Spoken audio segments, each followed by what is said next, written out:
kousky, hele, skleněný, perfektní, ale to nebude snad do dveří, ne? Třeba jo, se poradíme. Můžeme poprosit, prosím vás, odborníka. Jsme se chtěli zeptat, budeme chtít celoskleněné dveře, takže jakou výplň si můžeme u vás vybrat? Jsou to výplně do dveří, jo? Jsou to výplně do dveří a můžete si vybrat, jakou chcete.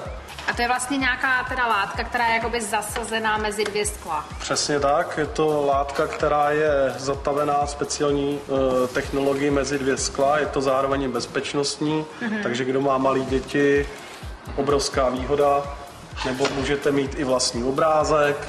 Kde třeba, kdyby někdo dostal třeba 40 růží, nechal si je usušit, tak potom vy je zatavíte? Určitě by to šlo. Takže co? Výhodou tohoto materiálu je to, že ho můžeme použít nejen jako výplň do dveří, ale také z něj můžeme například udělat skleněné závralé schodiště, můžeme ho použít jako výplň do dvířek různého nábytku, nebo ho můžeme použít jako obkládačky vlastně místo dlaždic na stěnu. Takže nám to potom krásně sjednotí celý interiér. Dvoje moderní a prostor šetřící prosklené dveře budou umístěny v příčce symetricky. Přičemž uprostřed bude z jedné strany umístěno dvojumyvadlo a z druhé manželská postel. Podívejte se, jak je montujeme.